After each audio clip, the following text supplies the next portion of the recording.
Hari ini mau ngobrol tentang kekuasaan dari perspektif ilmu politik dari orang yang asal-asal belajar ilmu politik masa mudanya ya.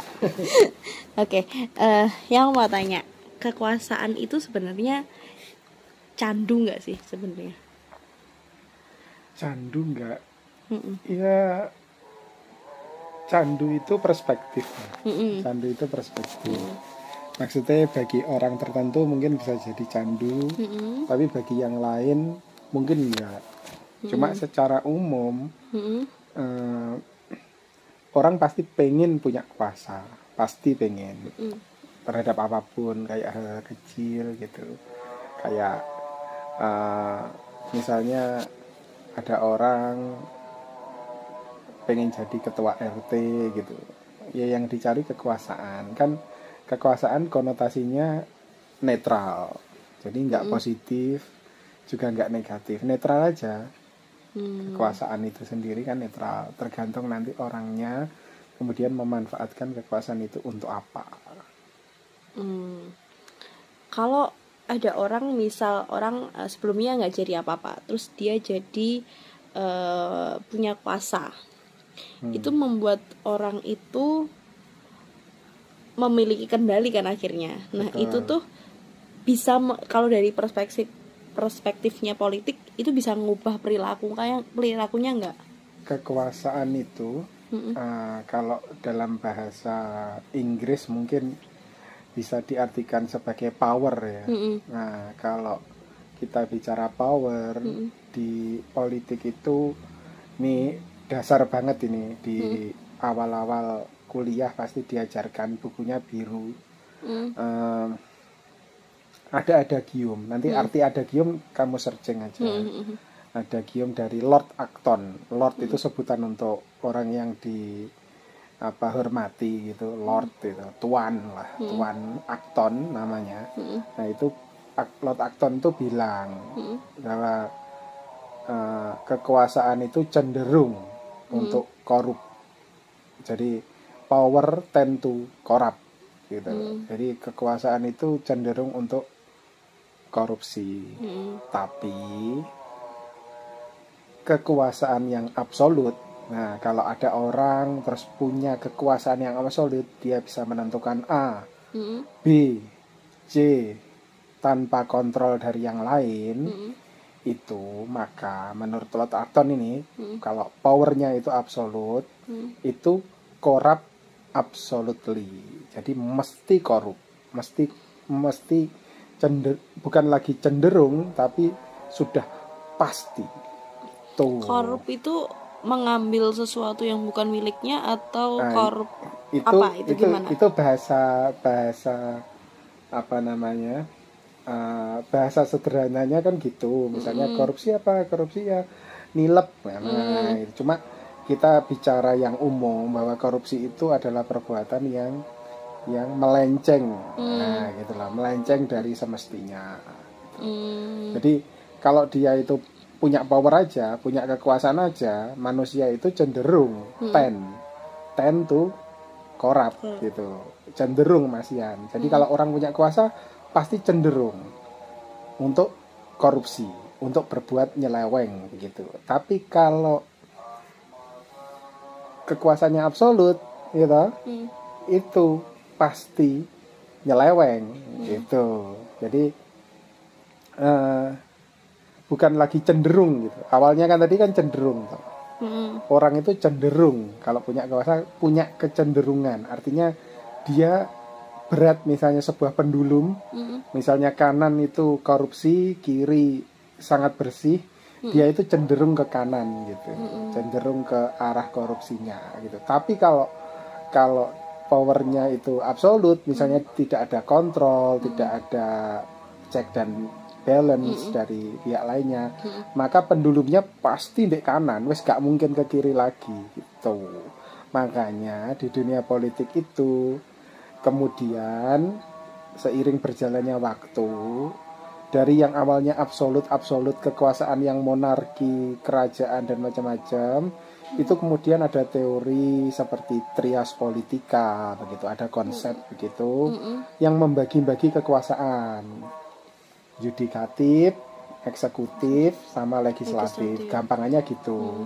Ada yang bikin aturan nih, ada yang jalanin aturan nih, ada yang menegakkan aturan. Jadi dipisah-pisah biar nggak absolut itu. Biar nggak semuanya diatur orang satu gitu apa? Betul. Nah, masalahnya, problematikanya, walaupun sudah dibagi-bagi, kalau secara praktek, misal satu orang ini ternyata lebih senior, ternyata yang paling senior di antara yudikatif, eksekutif, legislatif ini, yang eksekutif itu sudah senior, paling tua, paling pinter, gelarnya berderet-deret. Akhirnya walaupun sudah dibagi kekuasaannya sama yang dua ini, legislatif dan yudikatif, tapi manut malian. Pokok eksekutif ngomong iki pokoknya melakukannya kudu ngulon lah, kayak enek sing ngelek nih, dik kulon enek bolongan, dik kulon ini sebenarnya gak pantas loh. Nah lah, gak ada yang ngelek nih gara-gara iki koyo didewa-dewakan, akhirnya balik nih menjadi monarki gitu. Lah, iku juga berkaitan karo siklus kekuasaan sing diomongne karo Ibnu Khaldun. Nah, itu koyo Ibnu Khaldun ini aku lupa ya bahasa persisnya. Pokoknya awalnya iku siklus kekuasaan itu pokoknya awalnya pendirian, terus bano konsolidasi, berkumpul bebareng-bareng ngono, terus bano kuat ngadeg sebagai berdikari, terus bano akhirnya kehancuran karena terjadi konflik di dalamnya gitu. Sebenarnya siklus kenegaraan di dunia iki rata-rata ngono kuwi. Awalnya kayak semangat-semangat saling menyatukan, beda-beda iki ada menyatu, iki sing digawe satu. Kita bersatu karena ini, kita bersatu karena ini, kita bersatu karena ini. Satu ini lah. Tapi kemudian ketika itu semakin kuat, di jero ternyata akeh pecah. Itu di siklus kekuasaan sing disebut Ibnu Khaldun. Lah, di teori sing duduk teori sebenarnya. Iki pepatah. Cuma iku diungkapkan sebenarnya di buku novel. Aku nggak ngerti apakah pepatah ada dulu apa bana dilebokne novel. Apakah novel esek terus bano iki akhirnya menjadi pepatah. Tapi nek menurutku ya sebenarnya koyoke wong iki njimuk saka Ibnu Khaldun, koyoke lho ya. Jadi dek iki jenenge Michael Hope iki ya novelis lah, kaya pengarang, kaya nek dek kene kaya misale sapa wi jenenge Bang? Bumi Manusia sapa? Pramudia. Lah nek kene kaya Pramudia ngono, terus bano ngomong sesuatu, terus bano sesuatu niku kan akeh dikutip karo wong-wong to. Aku apa misale ngene ngono kan, Prami sering ngono kan. Lah iki Inggris tapi dia ngomong hard time create strong man create good time create weak man, and weak man create hard time. Jadi kayak mubeng ya. Waktu sing angel kuwi nyiptakne wong sing kuat. Jadi nek waktune sulit, negara kuwi lagi sulit, rene iki dik kono muncul wong-wong kuat, wong sing tangguh lah ngono. Strong man create good time. Engko nek wonge ndek kono ki kuat, negarane iki diisi wong-wong kuat, wong pinter, wong sing mandiri, proklamator ngene-ngene kuat, iso ngendhalekne kabeh, iso ngatasi masalah. Iku nggawe good time. Gawe waktu, iku wong-wong sing ngono ki gawe menciptakan waktu-waktu yang indah. Oh, jadi waktune apik ngono. Lah, engko nek kan iku tercipta waktu sing indah iki. Lah, waktu sing indah kuwi, good time iku, iya kan? Iki duduk kue lho, duduk snack lho ya, good time ya ta. Good time waktu sing indah kuwi. Akhirnya membuat wong-wong lemah, terlena lho. Akhirnya menciptakan generasi sing lemah, weak man. Jadi waktu sing kayak enek tantangan, semua serba mudah, teknologi, terus bano kemudian apa jenenge duwe sak arat-arat ngene-ngene. Lah iku kabeh dipenakne, telepon karek telepon, terus pokoknya enak kabeh lah. Terlena ya. Akhirnya terlena. Lah iku menciptakan weak man, wong sing lemah. Lah tapi iki balikne karena iki bentuke sebuah siklus.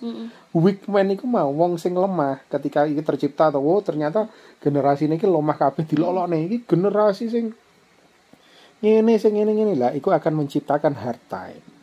Waktu-waktu yang sulit ngono. Negeri sing kacau balau ngene pokoke waktu yang sulit. Lah tapi nek mau eling to awal mah. Waktu sing sulit kuwi mau akhirnya nyiptakne strong man. Ngono. Dimulek engko. Lah kekuasaan siklus kekuasaan sing diomongne Ibnu Khaldun mah ya meh padha kaya iki. Nek menurutku wong iki terinspirasi deh. Dadi kekuasaane ya ngono kuwi asline. Dadi awale ya mubeng ngono ruwet-ruwet. Dadi wong sing saiki duwe kuwasa, sok ya iso gak duwe kuwasa. Kalau kita menghadapi orang yang punya kekuasaan tadi kan orang memiliki kekuasaan yang akhirnya semena-mana itu ya opo ngadepinnya biar semuanya balance, biar nggak pertama Ade harus mengerti posisinya Ade di mana. Posisinya Ade iki misalnya wong berkuasa itu dalam status sebagai apa? Ade sebagai pengikutnya atau justru misalnya pengawasnya misalnya. Ade yang harus mengawasi apa Ade yang harus mengikuti. Nah Ade mengawasi Ade menegur. Nek adewe iku pengikutnya, adewe anak buah misalnya. Ya berarti kan cara menegurnya atau cara mengingatkannya akan berbeda dengan pengawas. Ya kan? Tergantung. Karena bahasa yo pengaruh yo. Betul, bahasa ya pengaruh. Beda nek wonge gak peka. Jadi diingetin seperti apapun juga akan sulit. Bandel ngono. Iki asli yo. Aku benar-benar kuliah. Nggak menuju ke situ. Misalnya. Tapi kalau misal dibiarkan saja, akhirnya orang-orang yang seperti itu kayak gimana? Orang-orang yang semena atas kekuasaannya. Yo, sampai nak dhewe mau, bukan lagi cenderung. Akhirnya. Berarti dia kan absolut toh, kayak enak sing ngelik nih. Ngono lho. Berarti harus segera diingatkan ya perilaku-perilaku yang misal bukan menyimpang tapi lebih ke cocotmu keliru. Ya misalnya ngono. Bu, lambemu rasa kangen cangkem. Nah, itu misalnya tapi kan kalau anak buah. Oh, tapi kalau anak buah ke orang yang punya kuasa itu kan nggak bisa kita. Nah, kayak iso. Cuma kamu eling gak enek wong sing berkuasa terus bano nesu-nesu di dalan iki goro-goro apa jenenge tinggi demo. Opo we malah nantang-nantang ngene ngene. Tekakno 5.000 tak adepi apa meneh 50.000 tekakno ngono. Nantang-nantang. Lho akhirnya repot dewi. Wong sing ngono ki akan repot dewi. Dhek gak ngerti bahwa silent majority iku lebih banyak. Sebutannya silent majority. Oke, enek sing nglawan paling wong pira to sing nglawan? Sing nglawan DE gitu. Misale iki DE gak bener, anggapnya DE gak bener dalam standar sing tertentu DE gak bener. Sing nglawan paling sing wani wong pira? Wong 3, wong 4. Nah, ngono. Oke, enek sing muni kuwi. Terus DE petentang-petenteng malahan. Karena wong 4 Loh, DE gak menyadari bahwa sing nganggep kuwi keliru. Luwih akeh iku disebut silent majority. Wong sing meneng-meneng tapi sebenarnya mangkel sebel gitu. Engko nek silent majority wis bergerak, wis melakukan class action. Wah, collapse. Bahaya. Iku nggarai situasi menjadi tidak kondusif. Iya kan? Iku mangkane pentingnya stabilitas. Jadi ini enak pemimpin sing pentingnya stabilitas. Jadi kalau misal baik-baik saja itu harus ada yang kritik juga gitu. Stabilitas dari situ juga nggak sih? Maksudnya tetap ada pengkritik, tetap ada ini nggak sih? Loh, iku mau makanya di awal power itu butuh tetap kontrol. Ben gak absolut. Walaupun dia iku cenderung untuk korup, tapi nek selamat enek manusia-manusia, lembaga-lembaga, enek hal-hal yang tetap memberikan keseimbangan. Misal iki berkuasa, sangat berkuasa, duwe power, duwe kekuatan, duwe senjata, duwe opo ae. Ya kan? Cuma nek enek satu orang, kowe bayangno. Enek sak wong terus bandung ngadeg terus ngomong keliru kuwi. Oke, ngono. Terus wong iki ditembak tiba-tiba. Duer mati. Iya toh, apa diculik diguak nek endi? Loh, iya, dhek mati. Tapi bayangno wong sing dipateni iki iso bangkit nih. Pirang wong ae, ngono lho. Ya kan? Berarti harus ada satu atau beberapa orang yang menjadi musuh yang akhirnya memperlihatkan apa ya? Tapi berani bersuara. Iya benar. Berarti enek teori dalam ya kayak perkelahian apa dalam karate, dalam pencak silat. Selama awakmu tidak berhenti memukul, walaupun awakmu diitek-itek, dijur benjut gak keren, tapi selama awakmu gak berhenti memukul, awakmu gak kalah. Ya ditunjuk nih belum kalah. Oke, dia berkuasa, dia ngene, ada cuma semut ngene. Tapi yo ya nyokot ngono nyokot ngono bah loro, bah gak, bah cuma dipletes. Apa piye sing penting nyokot. Nyokot itu fungsi kontrolnya. Oh, fungsi kontrol, bukan eksistensi berarti. Oh enggak, ada menunjukkan bahwa kita ada gitu loh. Iya enggak, ini kan teori untuk orangnya. Cuma secara sosial ya toh. Pokok nyokot itu menjadi kontrol. Oh nyokot, lah sing dicokot kuwi krasa lara apa gak? Ae dhewe iki dipletes terus bano ilang, bano kuwi kan hal lain. Tapi ketika enek sing nyokot, berarti nunjukne awakmu keliru lho, awakmu keterlaluan lho. Ono. Ngono lah kuwi pentingnya ben gak absolut kuwi mau. Ben powernya gak absolut dan korupsinya gak absolut.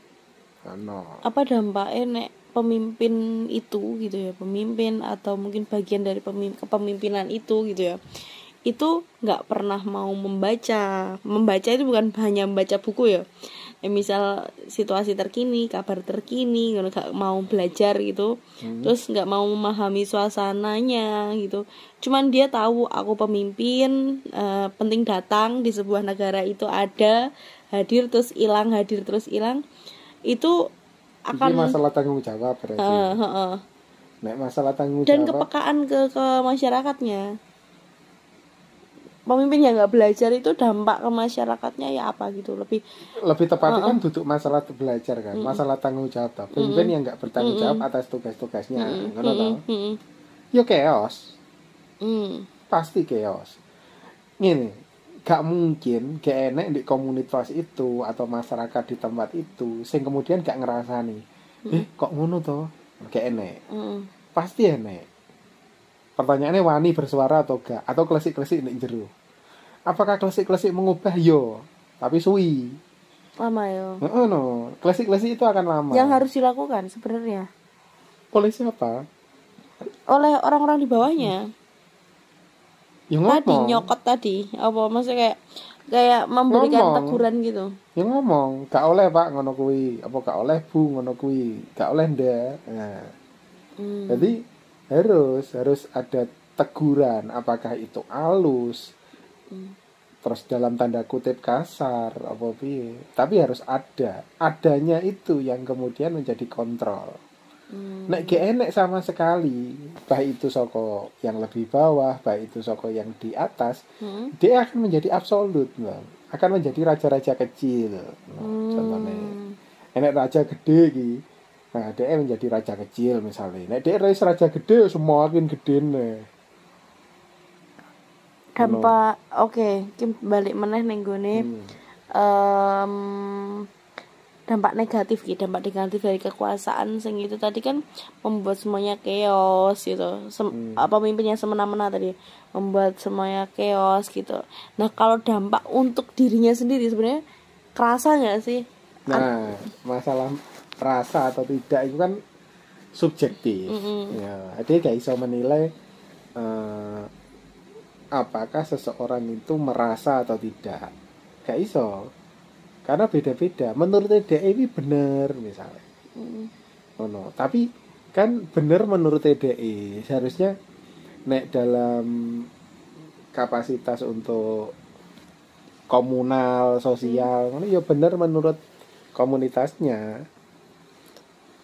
Lalu kekuasaan yang nggak terkendali tadi itu dapat mempengaruhi perilaku orang itu menjadi seseorang yang sombong, angkuh, itu nggak sih? Ya cenderung kan. Cenderung merasa paling kan ya. Ya pasti akan cenderung kayak mau pokoknya ada di awal tadi, power itu menggambar seperti gambaran di awal tadi bahwa power itu tend to corrupt. Kalau absolut ya corrupt absolutely gitu. Kalau kepemimpinan yang efektif, kepemimpinan yang efektif misal itu tadi kan tema. Enggak. Masih sama. Misal orangnya enggak sombong, orangnya mau mendengar, mau ini, apakah tetap akan menjadi suatu kepemimpinan yang bermasalah gitu lah. Dia tuh mau mendengar masyarakatnya, dia mengevaluasi diri gitu. Ya meminimalisir setidaknya. Setidaknya meminimalisir. Kalau masalah kan pasti ada, cuma akan lebih minimal begitu daripada misalnya sing mau sebut nih tentang sifat-sifat jelek mau misalnya enek aturan diganti sakarepe dhewe enek wis ngguwae iki legislatif ngene terus baru tiba-tiba karo dhewe wis gak iso iki tak gawe aturanku dhewe ngono kan oleh sebuah tatanan kenegaraan kan oleh ngono ki cuma nek sering-sering ngono akhirnya kan wong sing kadung gawe aturan mau koyo gak tinggep ngono lho. Dadi wis gawe wangel-angel engko tiba-tiba karo dhek dipenggak kok kene. Wis gawe angel-angel dhek dipenggak. Dadi yo memang itu haknya. Misalnya duwe prerogatif apa duwe kebijaksanaan sendiri sing oleh sebenarnya cuma gak bijaksana ya nek iku dilakukan terlalu sering. Terlalu sering mengambil otoritas kepemimpinannya. Ya misalnya dia dikei hak ya. Sebenarnya sing gawe aturan kuwi misale apa jenenge majelis kumpulane iki lho sing gawe permusyawaratane sing gawe majelis permusyawaratane sing gawe aturan misale. Lah dhek iki oleh ngubah aturan sing wis digawe oleh dengan kekuasaane dhek oleh sebenarnya. Cuma nek setiap aturan sing wis didok dibicarakan bareng-bareng yo kejak dhek tapi tiba-tiba diganti karo DE oleh secara aturan oleh cuma kan gak kondusif akhirnya kok ya oleh tapi gak bijak lho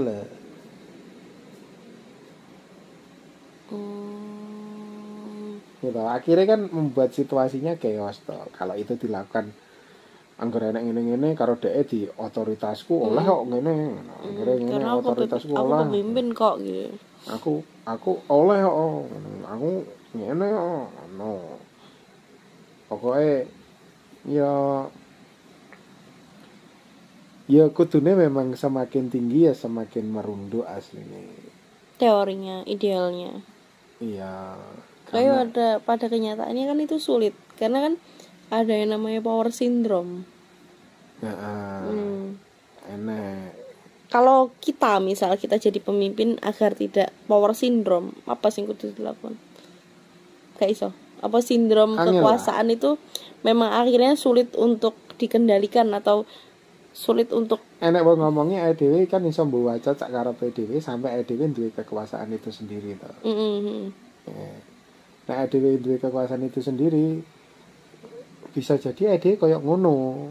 Ya mungkin lebih baik, tapi kan sapa sing jamin bisa jadi lebih buruk.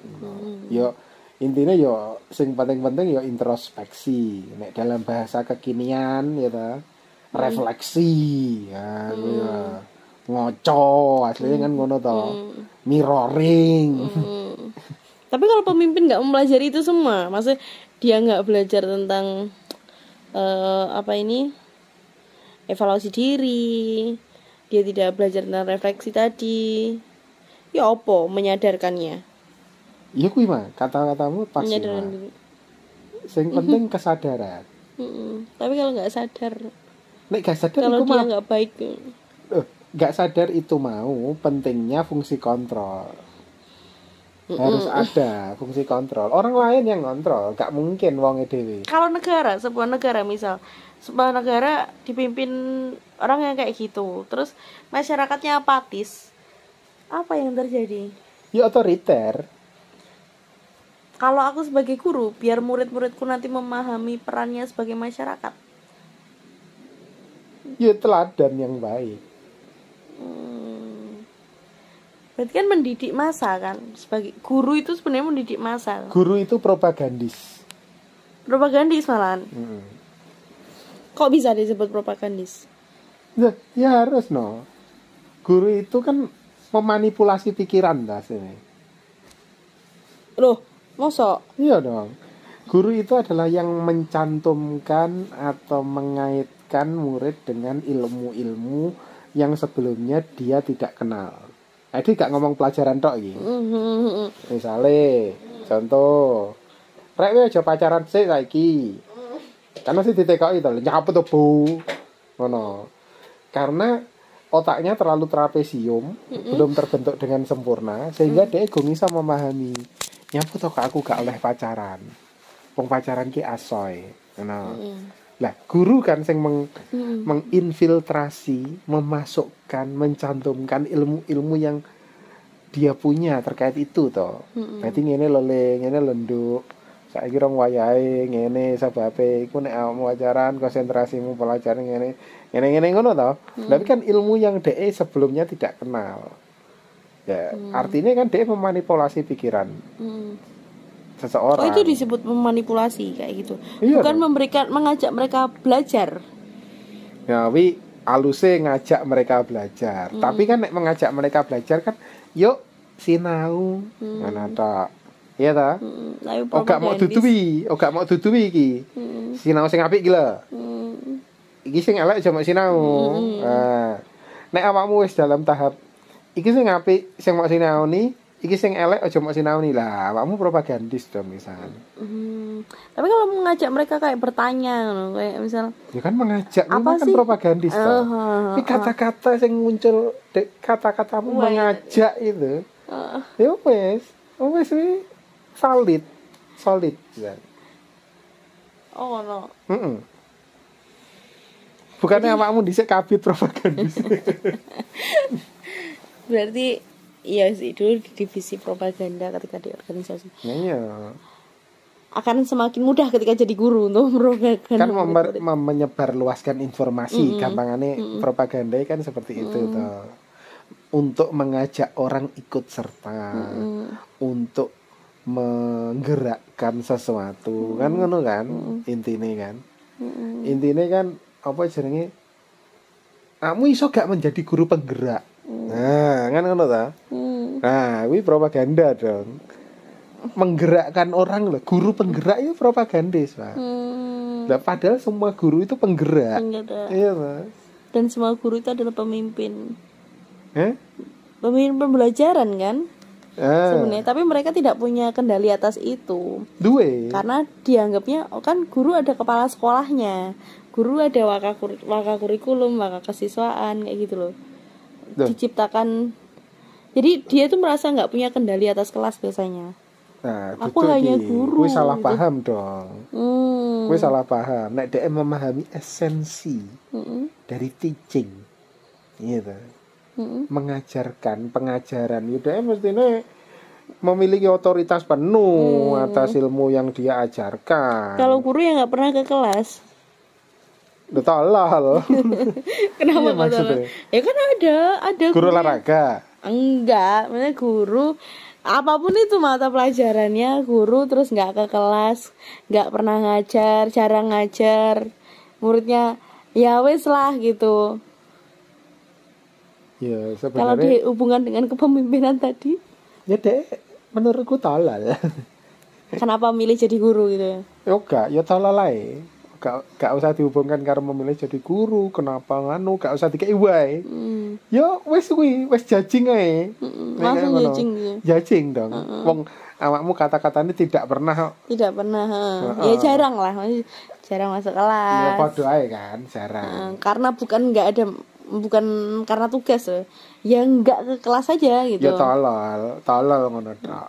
Maksudnya gak usah dikei why apa how, gak usah. Karena tolol aja. Tolol ngono ae, sederhana. Lebih baik enggak jadi guru. Gak usah, aku enek wae nih. Ya, apa lebih baik nah. Ngomong anu wis enek wi. Gak usah. Gak usah ya tolol. Ya tolol. Gimana nyadarin orang-orang tolol? Ya ora usah, gak usah. Biarkan aja. Dampaknya murid no. Duh, betul. Ngabisin APBN negara no. Ya betul. Ya wis. Tapi gak iso diapakne neh. Gak kena. Nah, itulah yang kemudian memang menjadi koreksi atas ASN itu sendiri. Nek ene ternyata kan tenanan gak jadi N no. Kalau di yayasan kan enak tinggal cutik buang.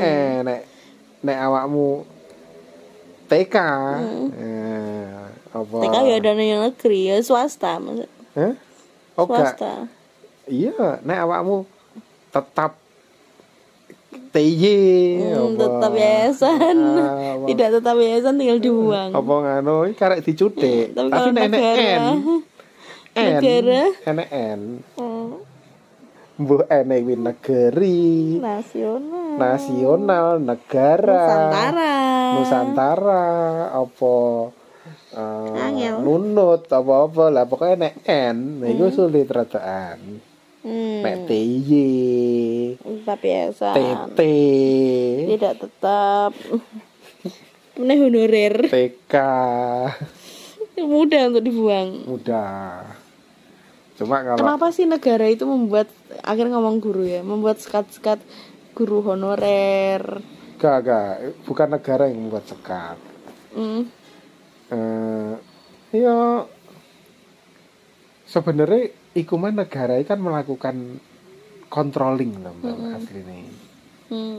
Iya, controlling terhadap sesuatu. Ya ngono tok negara iki kan aslinya gampangane nyapa kok enek negara ya ben enek keberaturan ngono tok lah asline. Ben kabeh iki teratur ngono. Ben teratur piye? Kabeh enek penanggung jawabe, kabeh dibagi-bagi job desk masing-masing ngono. Lah gak enek negara gak apa-apa to. Ya ora apa-apa nek urip-urip ae kaya enek negara ngono. Tapi kan akhirnya guru yang disekat-sekat gitu. Aku orang ngomongnya itu membuat apa ya kayak geng-geng gitu loh kalau dalam anak-anak remaja itu kayak kelompok ini kelompok itu karena memang secara fungsi sama ya sebenarnya cuman kan secara administratif akan berbeda. Nah itulah yang menyebabkan kayak aku merasa ada kasta. Ada sekatnya gitu loh, kayak di kotak-kotakan gitu lah. Nggak pengennya piye Jessel? Ya karena tugasnya semua sama gitu loh. Kita iso kan perbedaan ini sunatullah. Iya sih. Ya kabeh iki berbeda-beda memang. Nek menurutku nek gawe paham sing nihilisme serasa peduli liyane. Iya sih. Maksudnya ya piye ya kadang akan sangat sulit merubah sistem jika kita tidak punya kekuasaan gitu. Namun di sisi lain kekuasaan di tangan orang yang tidak tepat juga akan berbahaya. Ya iku mau nyapa to wong pengen berkuasa, nyapa to partai-partai mengejar kekuasaan, nyapa to manusia-manusia itu mengejar kekuasaan. Alasan normatifnya pasti akan apa? Berubah untuk lebih baik. Mengubah semuanya. Sistem supaya berjalan lebih tertata. Kan itu toh. Tapi kalau udah tertata terus habis itu ternyata gak malah tambah mawut. Diubah lagi kan. Tertata kok mawut ini? Gini. sudah ditata nih, semuanya sudah ditata sama pemimpin sebelumnya gitu. Betul. Pemimpin kedua kan pasti tentu pengen ada legacy. Ada warisan yang ditinggalkan bahwa itu menandakan kepemimpinanku. Ya kan ngubah-ngubah kata dikit ya nggak apa-apa toh. Ngubah-ngubah istilah, nggak apa-apa toh. Tapi kan akhirnya membuat kebingungan publik yang. Ya itu namanya pergantian kekuasaan itu pasti akan menimbulkan dinamika. Karena kalau kekuasaan dibiarkan juga terlalu lama, itu juga akan kontraproduktif. Gitu loh, nggak baik juga. Kalau terlalu singkat, ya apa? Ya terlalu singkat juga nggak bagus, gitu. Makanya sebenarnya konsep demokrasi itu ketika pemimpin dipilih periodik dalam konteks pemilu apa piye, kemudian melahirkan pemimpin politik, kemudian pemimpin politik menunjuk pembantunya yang ditunjuk dengan alasan politis pula, ya kan? Yo, memang itu adalah sebuah pilihan sistem demokrasi, pilihan sistem yang sebenarnya buruk. Sejak awal itu dinilai memang buruk, cuma itu jauh lebih baik, dianggap jauh lebih baik daripada sistem yang otoriter, yang tanpa kontrol, begitu loh, yo dinikmati aja. Tapi kan capek yang kalau keterusan itu tuh kayak. Betul, akhirnya menimbulkan apatisme lama kelamaan. Makanya kan, misalnya fenomena saiki kan awakmu ndelok misalnya guru-guru muda semangat, perubahan, enek hal baru dipelajari, bergerak, berpacu dengan waktu. Ngene, ngono ngene kan? Gitu. Enek benturan. Terbentur omongnya, iya kan? Tapi di realitanya terbentur ajur mumur Benjuk. gitu. Rencek terus akhirnya apatis. Nah, jadi awakmu kan menjaga untuk awakmu akan delok guru-guru tuwek sing sudah lama senior terus baru wong kok apatis to. Koyoke ngene ganti kok apatis malian. Karena dia selama ini ngalami pergantian sing wis berulang-ulang. Dia ini saya vokal. Iya sih. Akhirnya sampai apatis. Piye ben dia gak apatis, gitu. Ade harus bisa memaafkan, karo move on. Nah, gue lah penting. Memaafkan. Oh, yo pengene ngono ya wis dituruti. Yang penting itu melakukan sesuatu sebaik-baiknya di tempat di mana bumi dipijak, langit dijunjung. Sebaik-baiknya dilakukan, semaksimal mungkin dilakukan. Oh otoritasku ndek kelas. Oh otoritasku misalnya mbawahi 32 anak. Yo kuwi di UAPI di maksimal nih. Gitu. Sampai wong salah sangka. Kamu kok duwe waktu sakake kuwi to? Dingin ngopeni cangono ae ngono. Awakmu yo gak dieling-eling karo bocah-bocah kuwi, gak usah peduli. Sing penting ade maksimal ndek kono. Pol-polan gitu. Andekno misalnya. Kayak enek sing ngregani, setidaknya ade menghargai diri kita sendiri dengan berbuat semaksimal mungkin. Kuwi intine ndek kono kuwi mah. Ya kan? Jadi ojo apa jenenge? Ojo goyah karena penilaiane wong. Ngono. Sing penting tapi sulit loh ojo goyah karo penilaian wong iki. Tapi bagaimana? Kan kita hidup sosial tuh. Betul. Yuk untuk tutup-tutupi bicara nangis soleh. Gitu. Makanya pintu-pintu emosi kuwi aja ditutup krekep. Dibuka. Aja dikrekep ya. Dibuka tapi dibukanya tipis-tipis. Kadang mengucur, kadang ditutup nih. Kayak klep bener lah modelnya. Klepnya dibuka kayak keran, dibuka terus ditutup nih. Nek dibuka terus mbak, amber, blambang, iya toh. Wih jelas gak efektif, iya toh. Merugikan banyak orang, pokoknya gak efektif lah. Tapi dibuka titik, ditutup nih. Dibuka titik, ditutup nih. Nek ditutup terus, engko ya ambrol, bahaya. Karena pintu-pintu emosi kuwi kudu dibuka, tutup, buka, tutup. No. Gitu. gitu. Oke. Hari ini sampai situ dulu. Sampai situ. Ini sudah bisa jadi 4 part ini. Oke, terima kasih. Tanpa sensor.